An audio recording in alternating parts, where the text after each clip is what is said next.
আসসালামু আলাইকুম এভরিওয়ান, আমি আপনাদের মিষ্টি বলছি। আবারও সকলকে স্বাগতম আমাদের নতুন ভিডিওতে। আজকে ছিল 21শে ফেব্রুয়ারি, মহান ভাষা শহীদ দিবস।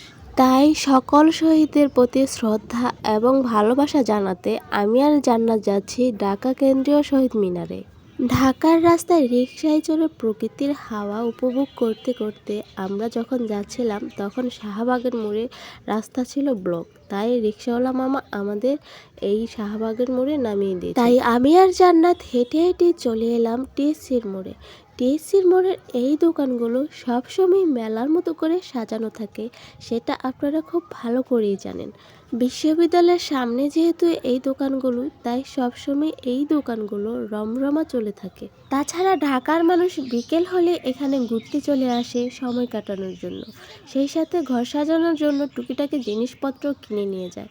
আবার ভালোবাসার মানুষেরা ডেটেও চলে আসে এই টিএসসির মোড়েতে।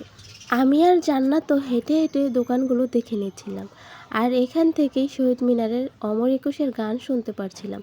তাই আর দেরি না করে রাস্তার মাঝে চারুকলা শিল্পীদের আলপনা দেখে দেখে সামনে এগোচ্ছিলাম। এবারের আলপনার থিম ছিল সাদা, লাল এবং কালো। এখানে কালো শোকের প্রতীক, সাদা শুভ্রতা আর লাল রং হচ্ছে বিপ্লবী সংগ্রামী প্রতীক হিসাবে ব্যবহার করা হয়েছে। প্রতি বছরই চারুকলা বিভাগের শিক্ষার্থীর এবং কলাকৌশলীদের হাতের ছোঁয়ায় এই রাস্তাঘাটগুলো রঙে রঙিন হয়ে ওঠে। এই দৃশ্যগুলো দেখে দেখে আমরা হাঁটছিলাম, আর জান্নাত পেছন থেকে ভিডিও করছিল আর গান গেয়ে গেয়ে আমার সাথে মজা করছিল।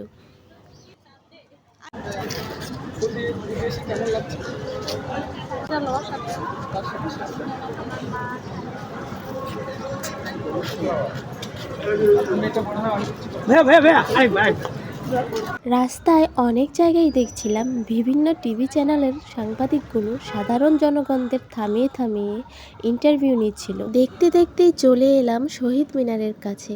আমরা আস্তে আস্তে প্রায় 1:30টা বেজে গিয়েছিল, কিন্তু তখনও সেখানে অনেক মানুষের ভিড় ছিল। অনেকেই তখনও ফুল নিয়ে আসছিল শ্রদ্ধা জানাতে। আসলে ফুল দেওয়া আর না দেওয়াটা বড় কথা নয়, মনের শ্রদ্ধাটাই হচ্ছে প্রকৃত শ্রদ্ধা। রাস্তায় হাঁটার অসুবিধা হচ্ছে বিধায় পুলিশ রাস্তার পাশের দোকানগুলোকে এখান থেকে সরে যেতে বলছিল। আর হঠাৎ করেই আমার চোখ গিয়ে পড়ল কাগজের চরকিওয়ালার দিকে। তাই পুলিশের বাধা থাকা সত্ত্বেও আমি একটা চরকি কিনে নিয়েছিলাম।